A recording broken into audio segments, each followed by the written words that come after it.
What's up, guys? How are you? Welcome into a Tuesday morning edition of the Daily Juice Podcast. My name is Matt Perrault. You can follow me on Twitter at Sports Talk Matt. Each and every morning, we are here on YouTube for video. We are here wherever you get your audio podcasts, and we're being brought to you by BetMGM. You guys know the offer, the $10 bet to win $150 on any event, including tonight, when we've got the Boston Red Sox taking on the New York Yankees AL wildcard game from Fenway Park. Use that promo code JUICE150 at BetMGM. $10, you win $150 on any event, including tonight's wildcard game, BetMGM.com or on the BetMGM app. All right, so like Jalen Hurts said after that bad loss 2 weeks ago, we are going to take last night and flush it because I was way off and way wrong.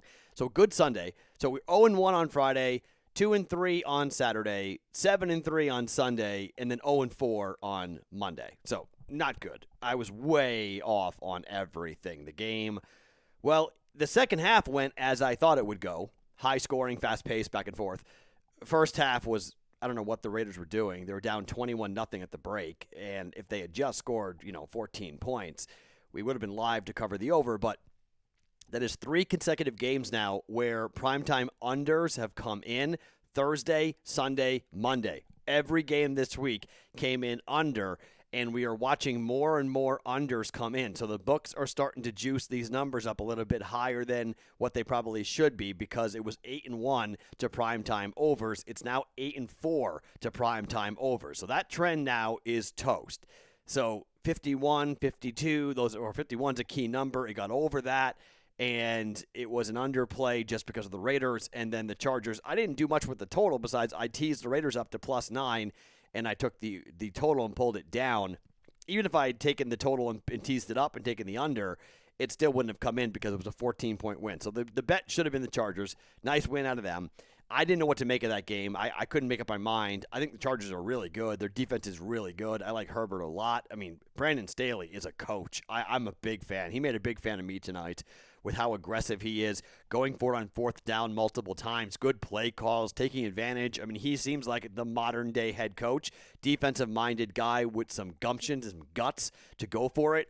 Chargers got a good one. To go from Anthony Lynn to that guy, good hire. I was very skeptical because he looks like a teenager, but, good hire. Really smart mind, ready for the job, willing to run with it, and John Gruden's the opposite. John Gruden's afraid. John Gruden is not really the guts you need to be a coach in today's NFL. To play the old school style doesn't work anymore. You have to be willing to lose, and you got to gamble. And John Gruden's not one of these guys who likes to gamble. Old school coaches don't like to gamble. They want to play close to the vest. They want to punt when they have to. 3rd and 1, 4th and 1. It's 4th and 1 from my own 42-yard line. Nope, can't go for it.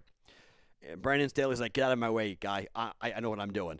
And he trusts his quarterback. He trusts his team. And so just really impressed, really impressed.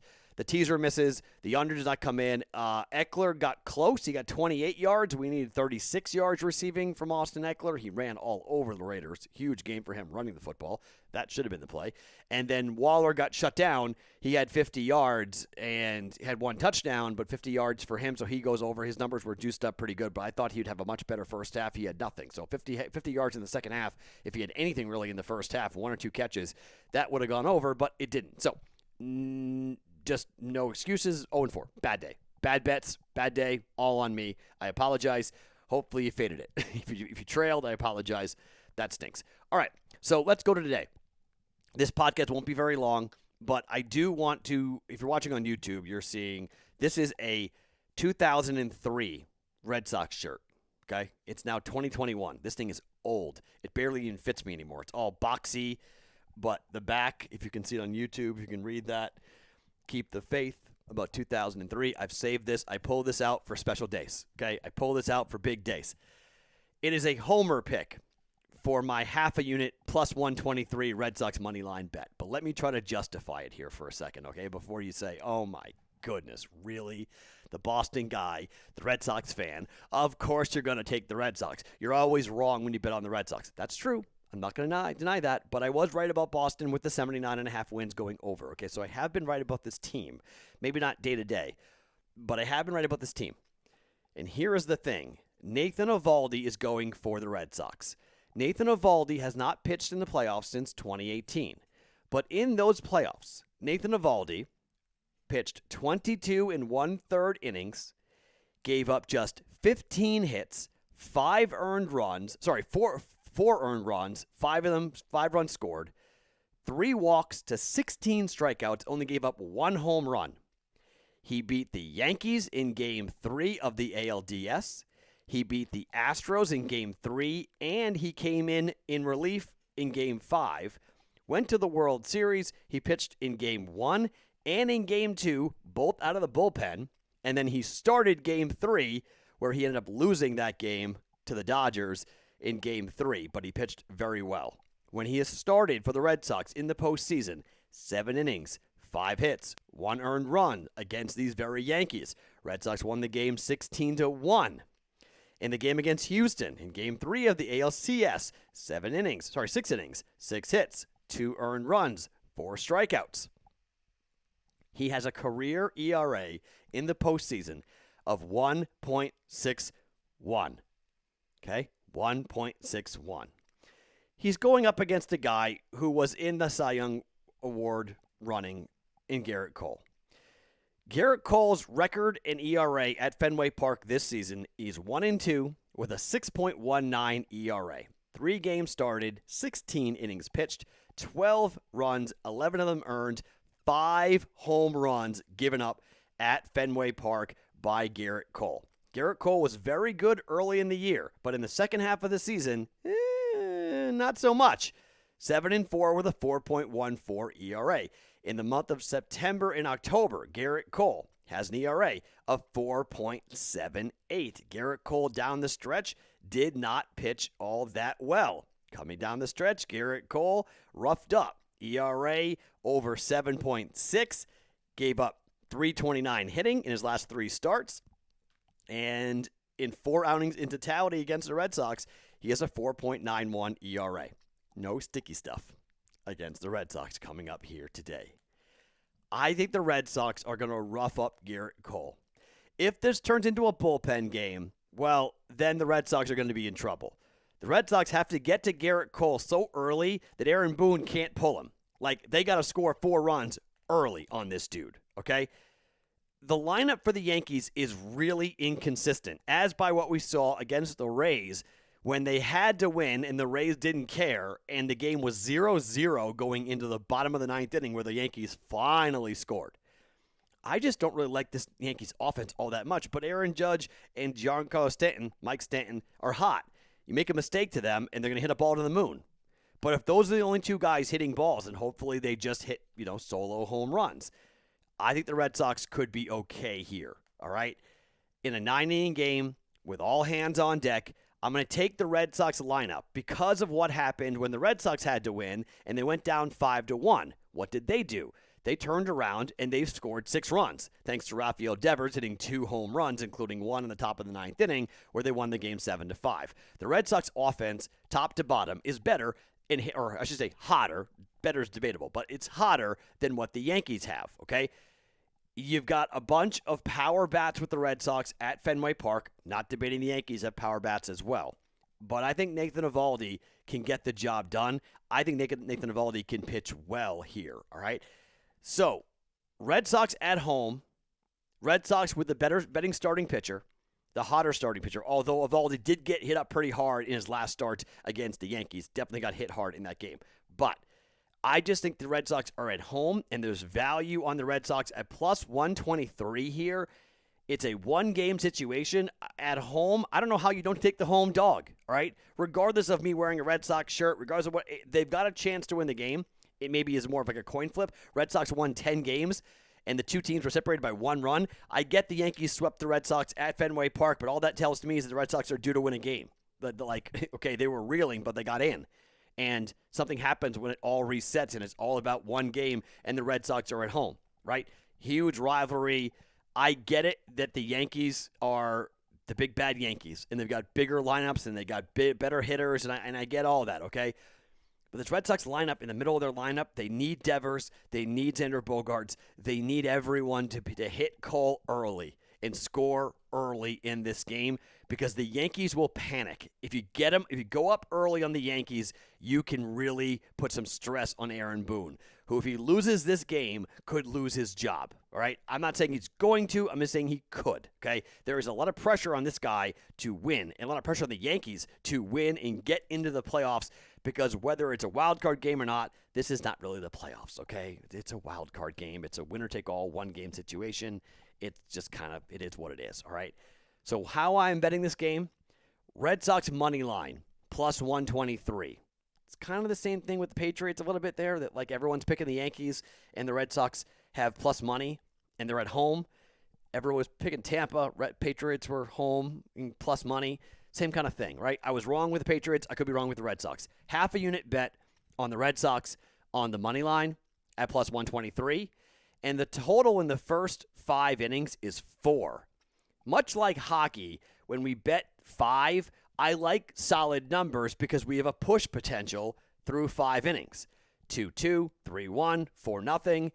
Total being 4, not bad. Circa Sports is at 4, minus 115 to the over. We're going half unit over 4 runs in the first 5 innings for the Red Sox and the Yankees. The game at 8 may go over, but I could feel it being like a 5-2 win for somebody or a 4-3 win for somebody, and I'm a little bit hesitant to go to the over in the game. I don't mind a play on the over for the game. I think there could be value there on the game over, but just for the first 5, because I am betting on the Red Sox to get to Garrett Cole and to hit, maybe a 2-run home run early or score a run early. Like, get on Garrett Cole early in this game, and let's see how fast of a hook will Aaron Boone have on his starter. It's a winner-take-all situation, but if he goes to his bullpen really early, the Red Sox could pour in some runs, 4th, 5th inning. It would be great to be in the bullpen by the 2nd, 3rd inning for the Red Sox, or maybe you get 3 or 4 runs off Garrett Cole, which would be great. So I'm going over 4 runs, first 5, Red Sox and the Yankees for a half a unit, and money line Red Sox at plus 123. If we miss the first and get the second one, it'll be a winning day because of the plus money on the Red Sox at plus 123. So good chance to push at 4, but also a chance to go over if both these offenses come in swinging, and maybe Evaldi is bad. And if Evaldi is bad, first 4, Yankees score a bunch of runs, Red Sox score a couple of runs, and we're over 4 runs. It's a 5-run, whatever we have, 3-2 after 4, after 5. We win that bet, and then we wound up, we can be down just a little bit there, just down the juice if we go 1-1 on these. So I think it's a good way of playing it. Plus money on the Red Sox will be great. Not playing into the bullpen, because who knows once you get to a bullpen game how it's going to go. So just a 1-unit play, 2 bets, 1 unit. Red Sox money line over 4 runs in the first 5 for the Red Sox and the Yankees. All right. Tomorrow we'll do the National League wild card game between the Dodgers and the Cardinals. Dodgers won 106 games, and they're playing in a wild card game. How about that? 106 games.